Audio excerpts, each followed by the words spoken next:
Greetings. It's your buddy, your pal, your friend. And let's take a moment to talk about a few things. In light of the situation with two of my favorite artists of all time, Usher Raymond, and Chris Breezy Brown, right? Both have similar trajectories. Both were fairly young. I believe Usher was younger when he got started. Of course, a whole decade before Chris Brown started. Usher started. I remember Usher from what was like 92, 93 when he came out with Puff when he was a boy, 13, 14 maybe. Um, then he came back. He reemerged. He went away. He reemerged as a grown man. We saw Chris Breezy come out. Can you see it? Run it. Girl, indeed, I can run it. It's your man.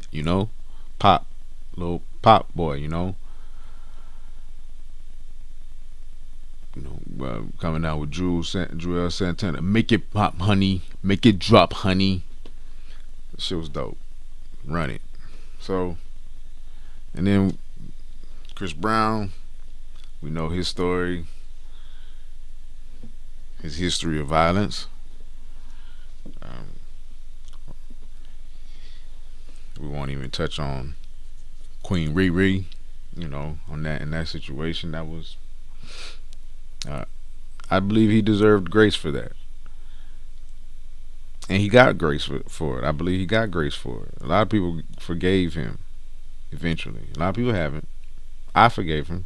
It's not real. It's not for me to forgive anyway. Shit. It's not for anybody to forgive. But he deserves grace for that.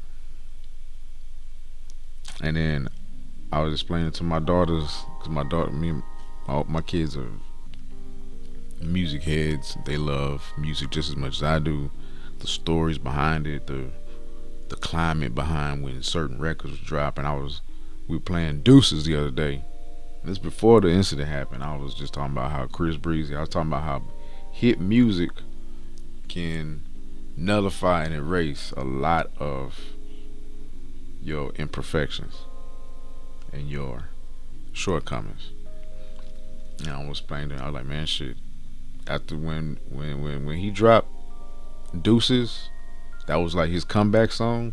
All pretty much all was forgiven in so many ways. But we have this unfortunate situation of Usher Raymond and Chris Breezy Brown getting into an altercation. From all reports indicate that Chris was upset that of the presence of one Tiana Taylor. Uh, TMZ video shows. There's always gonna be. I love these situations because stories come out, pictures come out, a video come out, and then more video comes out, and it's a. I love the strategic hoarding of content that people who have footage do. I love it. Things were always increasingly revealed, and the video shows Chris Brown directing some um, obscenities at one Tiana Taylor, lovely woman. Shout out to her and Shump. Now that's one thing I wanted to just think about or talk about. Now I know Chris. I know Chris is about that. Nah, or in his. I don't doubt that he is. Uh, a lot of people call him fake blood and stuff like that. Whatever. I don't doubt that he is with the shits. I think he's he's done just enough nose candy at this point. He's been empowered by just enough people. They say he's getting. I'm not gonna get into that. I'm not messy, man. I'm not talking about him being extorted. I'm not going to stuff like that. I'm not gonna get into that. But I have no doubt that he's with the shits when it comes to throwing hands. But I'd have to I'd have to believe that he'd be a lot less volatile if Shump was there. I don't. It doesn't indicate. There's no indication that Shump was there, and Shump is one, a very big, tall, athletic man, and two, he's from Chicago. He is known to be with the shits as well, and I just don't believe that Chris would have that type of energy. I'm not saying that Chris would be scared, but he would think twice before hurtling obscenities at a woman, at a female, at someone's wife, such as Iman Shumpert. It's unfortunate, man, that from what every indication seems to allude to, that Chris has an issue with drugs and alcohol. Some of that at some point can't be attributed to him being young and of a certain lifestyle. At a certain point, this is his 34th birthday. Okay? Now, that's not 34 is not the conclusion to any type of, that doesn't necessarily uh,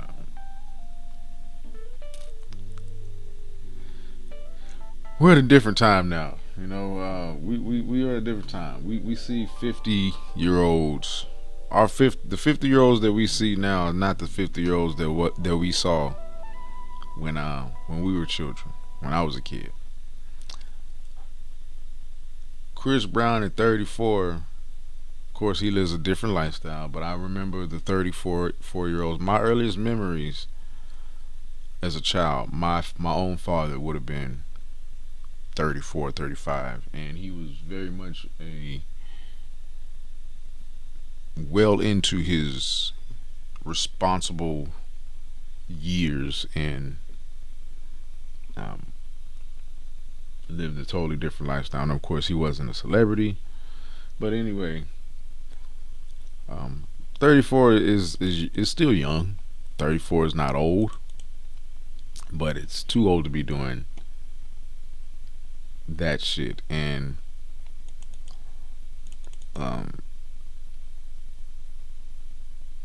it's just it's unfortunate, man. I don't want that for. I've always pulled for Chris Brown, but he makes it hard to pull for him when he hasn't shown any growth.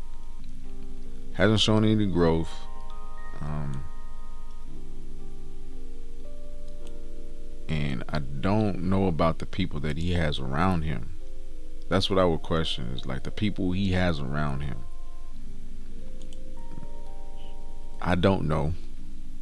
And this is just for conversation and fodder.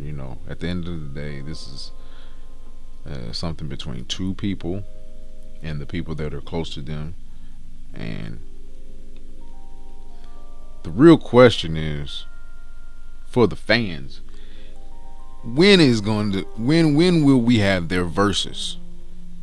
When we gonna have a dance off between Chris Brown? Now can we now that there's a personal rivalry now, because it's always been us fans throwing out Chris Brown versus Usher, who dances better, who's the better artist. And for the record, Usher is still the king, the reigning king of R&B. Um,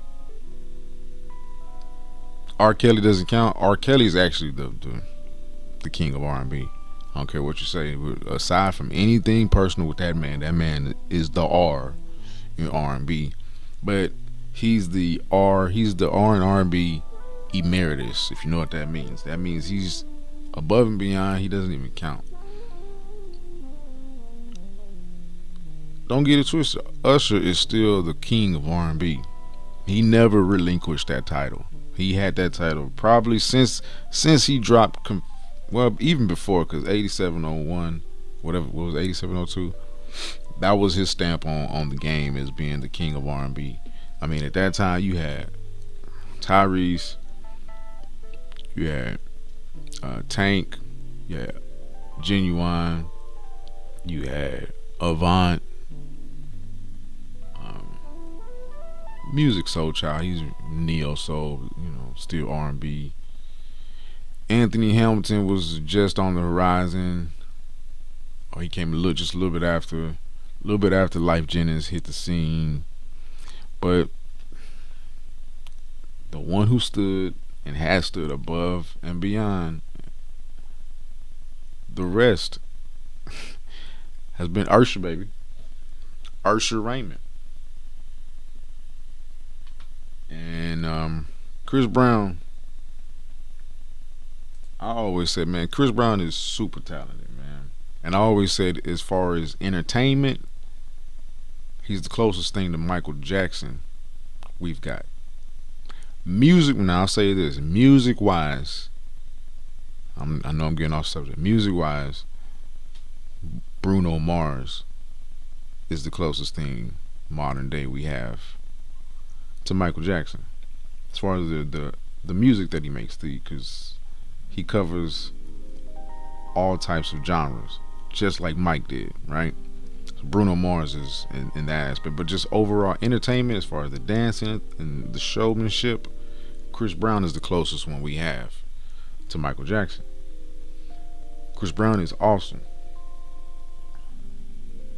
but there's always been something missing from his catalog. Just that he has hits, he has tons of hits, but it's always been missing from his catalog. Just that certified stamped classic like Confessions is. Like Confessions is just, it's a masterpiece. Chris Brown has yet to achieve that. Even with him dropping with the 50 song album, and he's that, and even that was, if he had the right people in his corner, he wouldn't have done a project like that. Because understanding today's market, you can't do that type of stuff. But it's unfortunate. Yeah, Chris Brown was allegedly upset at the presence of Tiana Taylor, and he got hanked, and obviously the alcohol, and I don't want to make any, but it's pretty much confirmed that he's a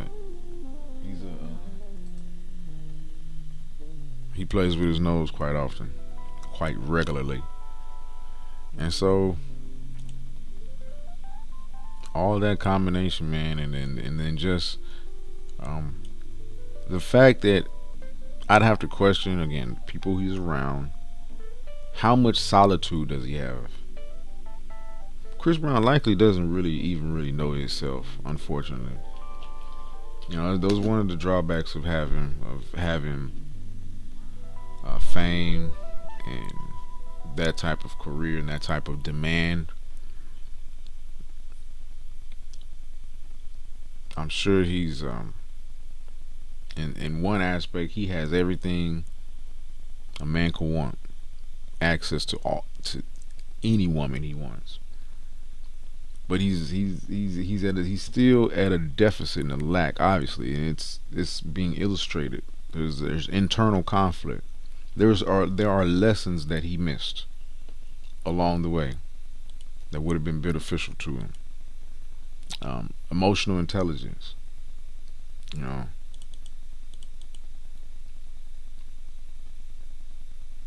uh, self discipline, temperance. These are the character traits of a man of the highest order. And so it's just very. It just illustrates how important it is to continue to work on yourself. This is a continuous job. Work on yourself. Work on yourself. Work on yourself. Work on yourself. So that's all I had to say. That's my little tidbit on that situation. I don't want to get into any gossip and shit like that. God bless them all, man. We don't need these brothers fighting like this, man. Anyway, it's your buddy, your pal, your friend, your teacher, your guide, ABW. Take care, man.